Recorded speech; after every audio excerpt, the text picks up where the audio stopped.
Pai, do Filho e do Espírito Santo. Amém. Salve Maria Imaculada a todos, sejam todos bem-vindos ao nosso canal Discípulos Teotocos.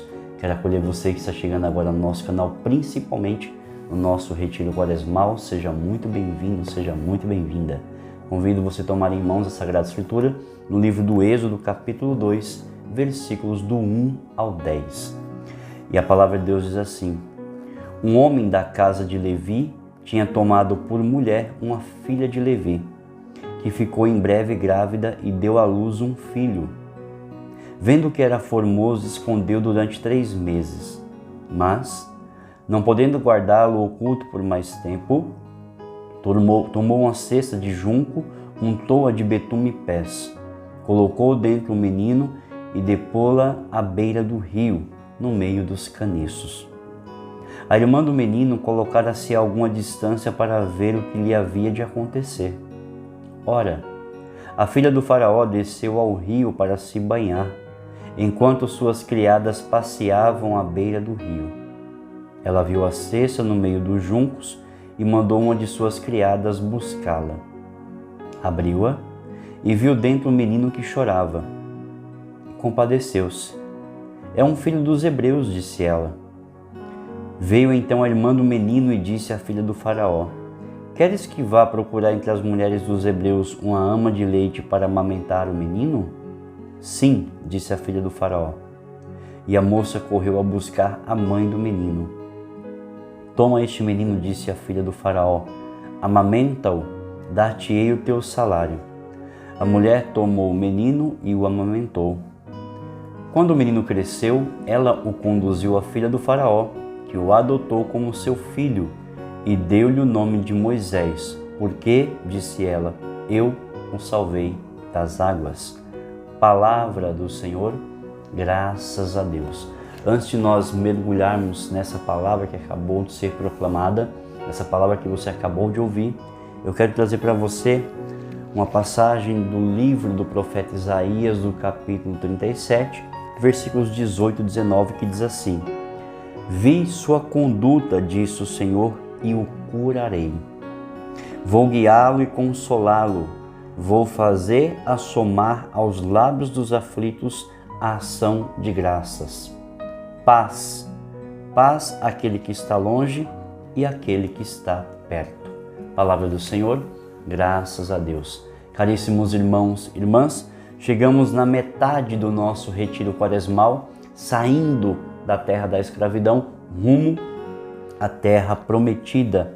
Muitas coisas nesse trajeto nós temos aprendido, muitas coisas Deus tem realizado no meio de nós. Quantas maravilhas Deus operou no meio de nós, quantas curas, quantas libertações, quantas restaurações Deus fez em tantas famílias, em tantas almas neste retiro quaresmal.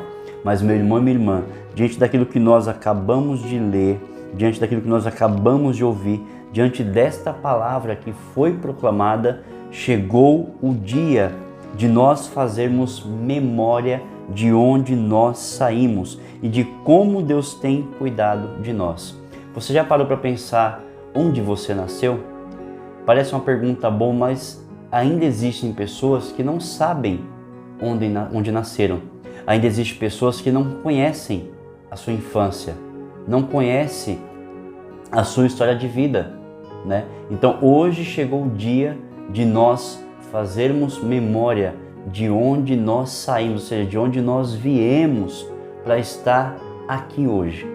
Qual o trajeto que nós fizemos para chegar até onde nós chegamos no dia de hoje.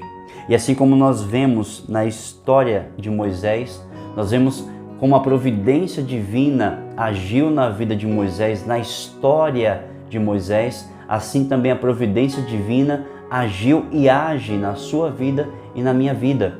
Como a providência divina, ela agiu para que fizesse com que eu chegasse até onde eu cheguei, para fazer-me chegar salvo em segurança até esse exato momento.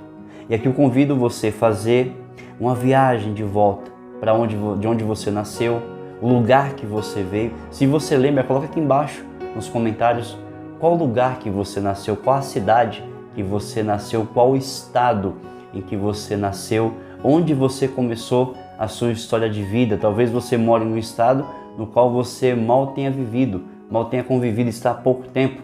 Você fala, nossa Maurício, mas a minha história de vida começa em tal lugar, em tal contexto, em tal realidade completamente diferente daquilo que eu vivo hoje, né? Então coloque aqui embaixo nos comentários onde começou sua história de vida. Se você lembra, coloque aqui embaixo nos comentários.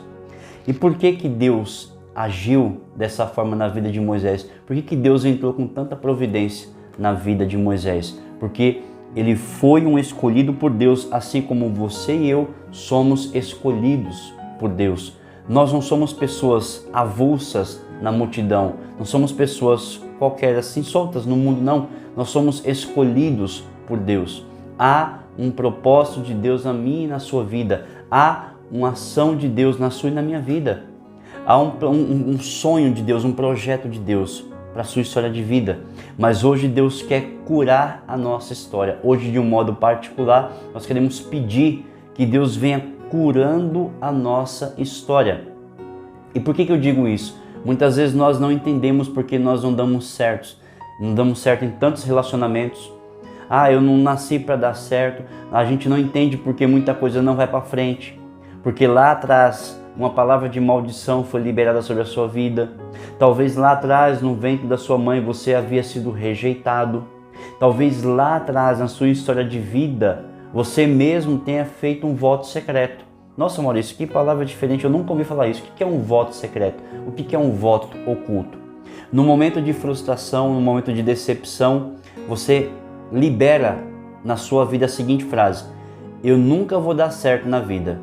Eu nunca vou ser feliz no relacionamento. Você não sabe o que você acabou de falar. Lógico, foi num momento de fraqueza, de raiva, de frustração, de decepção, de angústia. Mas o que você acabou de fazer ao falar isso se chama voto secreto ou voto oculto. E muitas vezes você não entende, porque as portas não se abrem para você, porque você não é feliz nos relacionamentos, porque muitas pessoas têm tanta dificuldade para largar os vícios, principalmente da pornografia, vício do adultério, vício da bebida alcoólica. Por quê? Porque lá atrás foi feito um voto secreto, porque lá atrás existe uma palavra de maldição que precisa ser quebrada. Por isso, meu irmão, minha irmã, hoje Deus quer e tem desejo e tem pressa de curar a nossa história. E você vai entender que curando a nossa história, nós podemos caminhar de forma sadia, de forma saudável, espiritualmente e humanamente falando. Mas o primeiro passo é pedir a cura ao Senhor.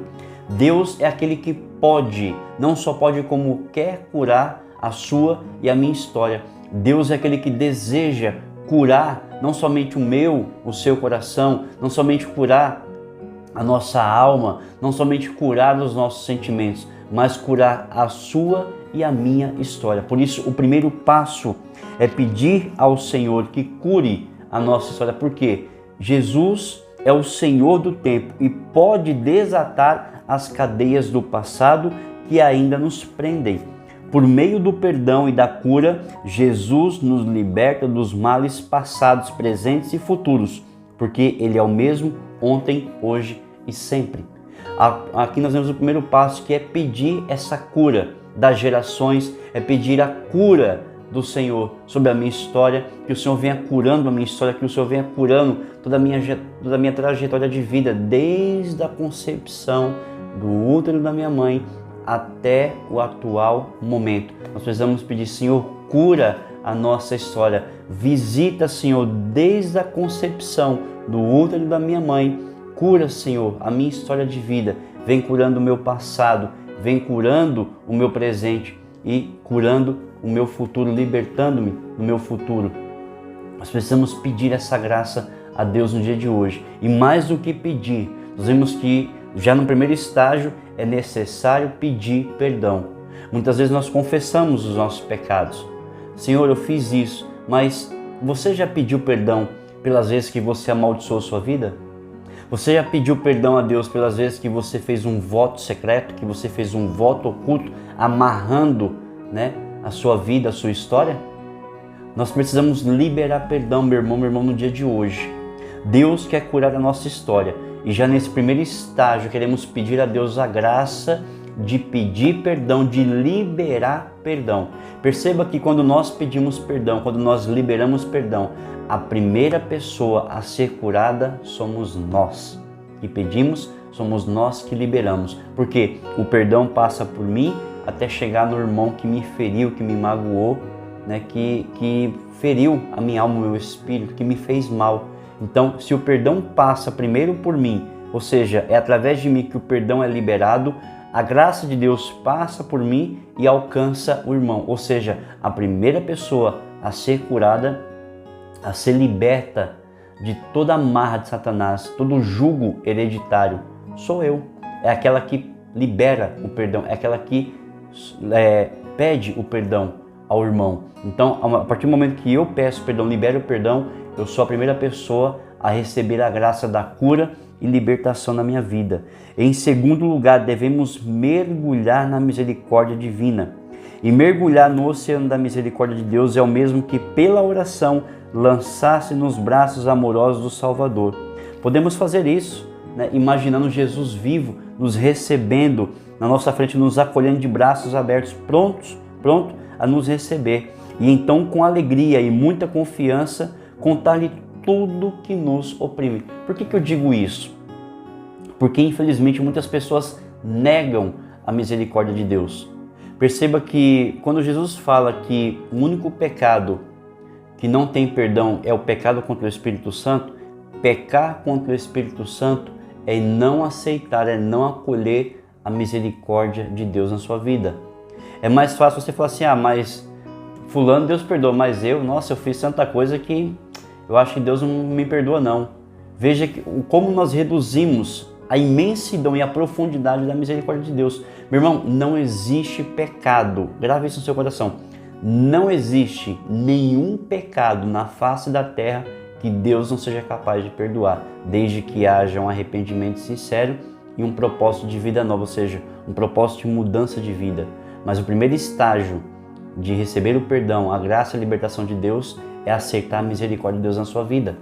Portanto, pedir que Deus cure a sua história, liberar perdão primeiramente também por você, porque você muitas vezes fez mal a você mesmo.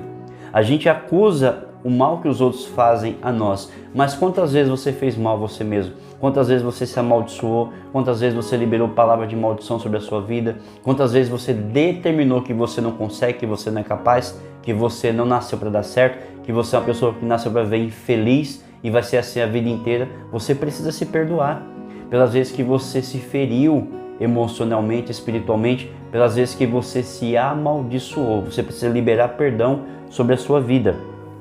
O terceiro passo para receber a cura da sua história é pedir ao Senhor que purifique o nosso passado. Portanto, devemos pedir a Deus para juntos voltarmos com Ele ao momento em que aquela ferida se abriu. Foi aquilo que eu falei no início.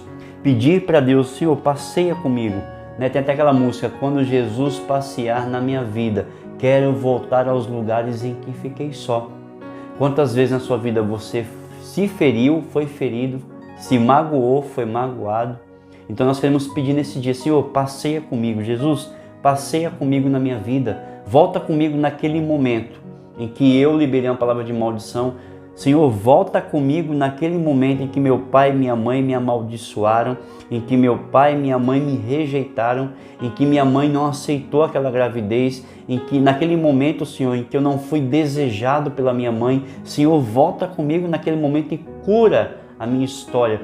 Cura-me, Senhor, naquele momento. Liberta-me, Senhor, naquele instante em que não fui aceito, em que eu fui rejeitado, em que não fui acolhido pelos meus pais, em que eu fui amaldiçoado pela minha família, em que eu me tornei maldição para os meus pais, motivo de infelicidade para os meus pais. Volta comigo naquele momento, Senhor, e me cura, me liberta, Senhor, naquele momento. O quarto passo para a cura da sua história que devemos fazer é encontrar a origem da dor, porque o problema sempre volta quando não arrancamos a sua raiz. É preciso ir ao momento, ao encontro do que está causando o mal.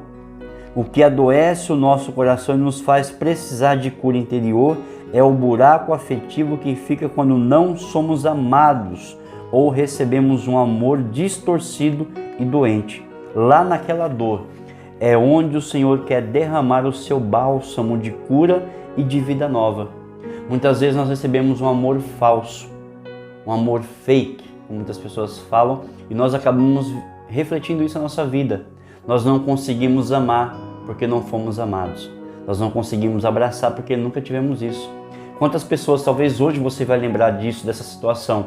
Quantos pais hoje não conseguem abraçar seus filhos, não conseguem pegar seus filhos no colo, não conseguem dizer: filho, papai te ama, mãe te ama. Por quê? Porque nunca teve isso. E a primeira resposta que seu pai e sua mãe vai dar vai dizer o seguinte: olha, meu pai nunca fez isso comigo, né? Minha mãe nunca me abraçou, meu pai, imagina, meu pai nunca me deu um abraço, meu pai nunca me pegou no colo, meu pai nunca me disse que me ama. Eu sempre fiz tudo para agradar os meus pais. Meus pais nunca me deram um abraço, nunca me disseram que me amava. E isso dói em mim até hoje. E por causa disso, eu não consigo amar os meus filhos. Por causa disso, eu não consigo abraçar os meus filhos. Os meus filhos estão grandes. Eu nunca peguei o meu filho e minha filha no colo porque eu fui ensinado que não precisa disso. Meu pai nunca fez isso, portanto eu nunca fiz e nunca vi importância nisso. Deus quer curar você que é pai, você que é mãe, desse trauma, dessa rejeição, dessa frieza que você recebeu como herança dos seus pais. O quinto passo é insistir na oração. Temos testemunhados quantas maravilhas Deus tem feito por meio de grupos de oração, quantas maravilhas Deus tem feito através desse canal, através desse retiro quaresmal, quantas maravilhas Deus tem realizado em tantos lares de famílias. Eu vejo testemunho até hoje.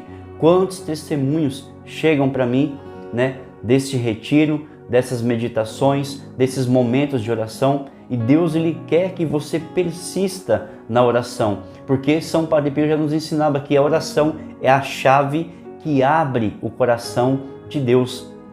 E hoje Deus está te convidando a virar a chave na sua vida. Não importa, e aqui eu quero trazer uma frase, eu queria muito que você gravasse no seu coração. Aquilo que você viveu não determina quem você é. Aquilo que as pessoas falaram de você não determina quem você é. E eu quero encerrar essa meditação dizendo algo do fundo do meu coração para você. Eu gostaria, Maurício, eu passei por tanta coisa, eu sei, tanto sofrimento, eu sei, rejeição, eu sei, tentativas de aborto, eu sei, eu sou frustrado no meu relacionamento, eu sou frustrado no meu casamento, eu sou frustrado como pai, eu sei, mas eu queria que você gravasse aquilo que eu vou liberar sobre a sua vida agora. Assim como Moisés, Deus está falando para você: filho, filha, você nasceu para dar certo. Não importa o que você tenha vivido, você é um milagre vivo de Deus. E hoje Deus quer e tem desejo, sede de curar a sua história. Se renda ao Senhor, rasga o teu coração, para de resistir, para de forçar o Senhor contra você, mas abra os seus braços e deixa Jesus te abraçar e voltar com você desde o momento da sua concepção no útero da sua mãe e daquele momento até o exato. Permita que Deus venha caminhando com você, curando a sua história, para que você seja feliz em Cristo Jesus. Louvado seja nosso Senhor Jesus Cristo, para sempre seja louvado. Em nome do Pai, do Filho e do Espírito Santo. Amém. Que Deus abençoe você, sua casa e a sua família. E lembre-se, você nasceu para dar certo.